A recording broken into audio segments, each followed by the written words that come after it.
Maka kita sekarang ini jumpa kembali sama teman atau senior kita nih, Pak Ruslan. Beliau adalah Ketua Asosiasi Petani Kelapa Indonesia (APKI) yang kebetulan di Kabupaten Pati.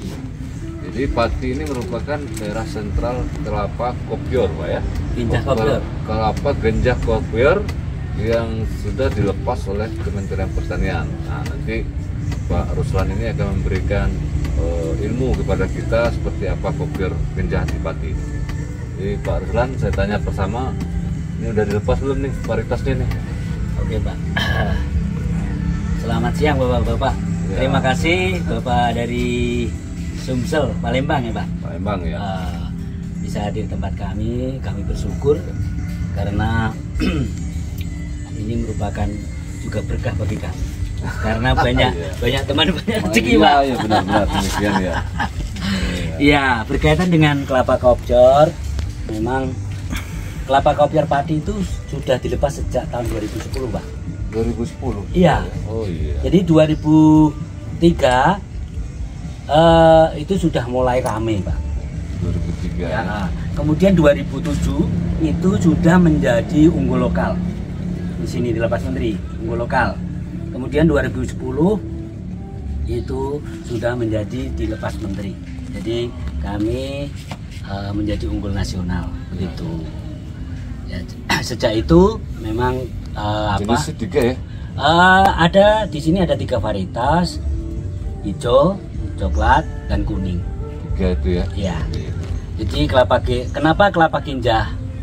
Yang pertama cepat berbuah Pak. Cepat berbuah. 3 sampai 4 tahun sudah berbuah. Tingginya? Tingginya 1,5 meter, 1 meter sudah berbuah Pak. Kalau Bapak bisa zoom ke situ, itu ada. Ya. Ini. Jadi kemudian yang kedua, jadi potensi untuk kopior memang Pak ini kan pembiakan secara alami Pak, konvensional Pak kami. Konvensional. Jadi kami punya pohon induk terpilih, kemudian dari pohon induk terpilih itu disiapkan untuk menjadi benih. Ya. Nah itu, jadi sampai hari ini kami punya 3 kali pelepasan Pak untuk PIT ini. Yang pertama tahun 2017 itu ada 778 batang. Ya. Kemudian tahun 2019 ada 1.540, yang kemarin 130-an. Jadi sekarang udah 2.400-an Pak. 2.400 batang pohon induk terpilih. Ya. Berarti potensi benih itu bisa berapa sih? Kalau potensi benih kalau saya hitung tahunan, kalau saya ambil setiap bulan itu 5 ya. per pohon, karena gini Pak, logikanya begini, kalau itu satu tandan itu 10, kopiornya 3 ya. atau 2, kan masih 7 Pak yang tidak kopior ini. Ya. Kemudian kami seleksi, kalau dari 7 itu menjadi 5, kalikan 2.400, kalikan 12, 100 berapa itu Pak? 120 lebih. Tapi kan kami untuk daya tumbuh itu kan 80%. Ya, jadi potensinya sekitar 100.000 kalau itu dimaksimalkan. Itu 3 varietas itu ya? Iya, 3 varietas. Jadi yang jadikan benih itu yang bukan kopior? Yang bukan kopior Pak. Bukan yang kopiornya? Yang kopior kalau ditanam busuk Pak. Busuk. Tapi sekarang teknologi kan sudah maju. Ya. Sekarang di kultur embrio. Bisa? Bisa. Ada sudah? Ada, tapi tidak di sini Pak. Baru kemarin Kabupaten Pati ini launching baru 100 batang kalau nggak Pak. Ini sudah jadi.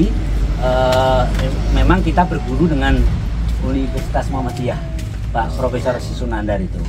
Ya, berarti kan kalau sudah ada kultur embrio, percepatan produksi benih bisa lebih lagi ya? Iya Pak. Terima kasih juga dukungan itu. Iya Pak. Jadi pos dulu. Iya. Tapi belum dilakukan ini ya, peredaran benihnya dari kultur embrio belum.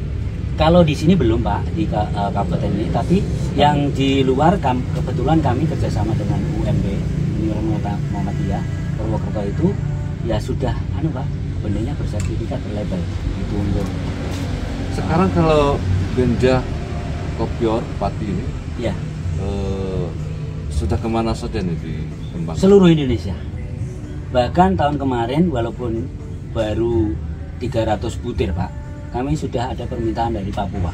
Papua ya? Iya, sudah Papua. Secara pribadi ada teman-teman penangkar juga sampai ke Aceh. Aceh juga ada ya? Sudah semuanya. Tahun kemarin ada NTB, Lombok Barat. Ada. Ya sudah banyak juga peredaran. Iya, sudah beredaran. Kopiornya nih. Selanjutnya kalau kita sekarang ini kan ujung itu kan ini Pak ya, finalnya itu di nilai rupiah ya? Iya. Yang kaitannya ke kesejahteraan petani. Iya. Ini sekarang Pak. kalau hitung-hitungan itu seperti apa tuh kalau Gini, tanam Pak. Kopior Genja ini? Nah, Ya. gitu, Pak. Ini saya tadi sudah menyampaikan bahwa kelapa Genja Kopior padi itu potensinya ke pekarangan arah.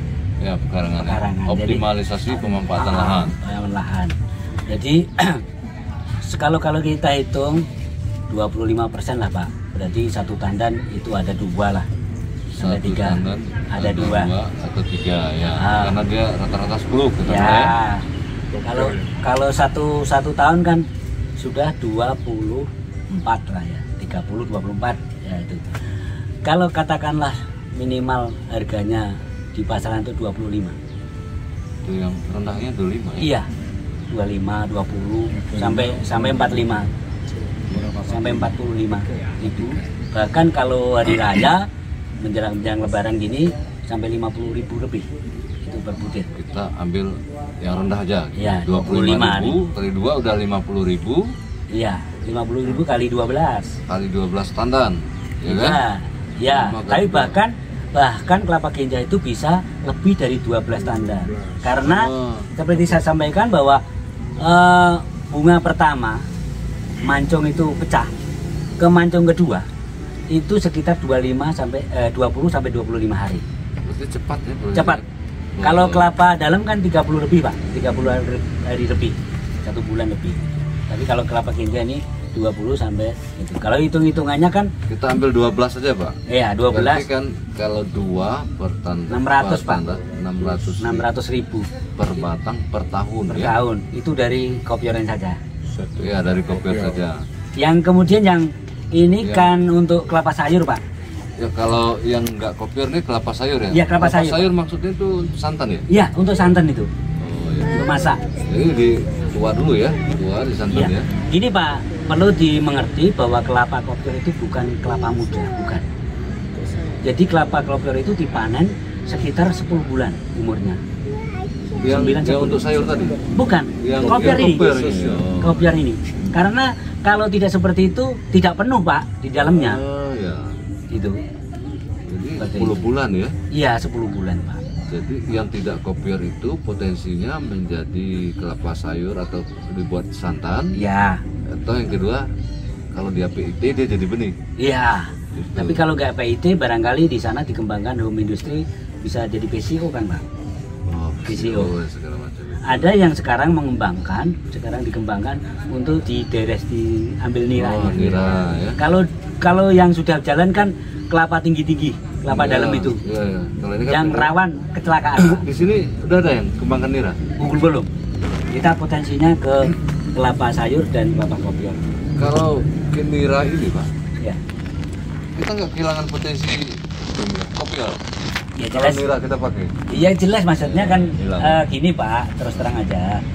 Untuk prosentase kopior, kalau kita nanam 10, itu yang menjadi kopior 5 sampai 10. Kan berarti karena tadi saya sampaikan bahwa itu kan pembiakannya secara alami Pak. Iya, iya. Biasanya menyimpang. Iya. Ya itu. Nah, mesti di antara itu kan pasti ada. Harapannya kenapa itu dibikin nira supaya tidak mengawini kelapa yang lain. Iya. Perkawinannya kan silang Pak. Iya. Artinya yang dibikin nira itu yang potensi kopiornya Yang tidak kopior Pak. Yang tidak Kan ada sama sekali. ada sama sekali yang tidak kopior pasti ada. bisa nira. oh ya itu yang dibikin nira supaya Iya. dia nggak melakukan persilangan Persilangan. dengan yang kopior ya. Iya. Sehingga nanti potensi kopiornya naik gitu ya. Ya, itu. Karena memang keunggulan kelapa Genja ini salah satunya adalah perkawinan sendiri. Satu rumah. Ya. Maksudnya kan tapi bukan klistogami, bukan. Tapi ini kayak satu rumah artinya bunga jantan Adalah dan bunga pertemuan. betina itu masaknya bareng-bareng, Pak. Jadi begitu pecah mancung itu di manggar itu, kemudian 1 sampai 3 hari itu terjadi pembuahan penyerbukan, Pak. Jadi kalau kita lihat bunga jantan dari pucuk mulai rontok. Kemudian untuk yang bunga betina itu mengeluarkan cairan-cairan itu, Ya, kayak lem itu loh, Pak. Karena udah ini ya. Ya sudah siap dibuai, dicerbuki, itu Pak. Seperti itu. Jadi makanya kalau dibandingkan dengan kelapa dalam ini kan tidak bersamaan, Pak, matangnya antara jantan dan betina. Dia harus di sebelah gitu. Iya, makanya orang bilang kelapa itu memang selikutnya tinggi, Pak. Cross pollination. Iya, Kalau cross. tadi bisa self ya. Iya bisa sel. Self pollination. Iya, iya. Artinya tidak murni sendiri, Bu, tidak, karena kalau kita lihat di lapangan kelapa hijau dengan kelapa coklat silang, sehingga nanti walaupun itu di pokoknya itu kelapa hijau, kadang-kadang keluar coklat, Pak. Iya, karena Seperti tadi itu. silang. Ya, persiapan memang itu secara alam seperti itu, Pak. Tapi kalau yang dibuat misalkan yang tidak kopior dibikin es dogan bisa juga. Bisa, Pak. Ya, berarti itu tadi ya bisa dogan. Bisa degan. Ya, dogan. Degan bisa, kalau tidak dibikin kelapa sayur juga bisa dibikin VCO, Pak. Oh ya. VCO, Iya, virgin coconut oil itu. Virgin Seperti coconut oil. ya. Ada yang bikin di sini. Kemudian VCO belum? biasanya saya, Pak, cuman rumahan masih. Istri yang bikin, masih home industry. Nah, itu. Jadi kita post seperti ini dulu. Kopiornya Nah, seperti ini, ini mantap es nih. kopiornya Es ini. kopior. Ini sebenarnya dari es kopior ini dari berapa buah kelapa nih satu bulan? Satu kelapa itu bisa 6, Pak. 6 Bisa gelas? 15, 16. Jadi kalau ini dijual Sekarang kalau di tempat ini, di lokasi tempat saya ini, satu gelas Ya. itu 20.000. 20.000. Kalau jadi 120.000 Iya. ya satu kelapa itu ya. Iya.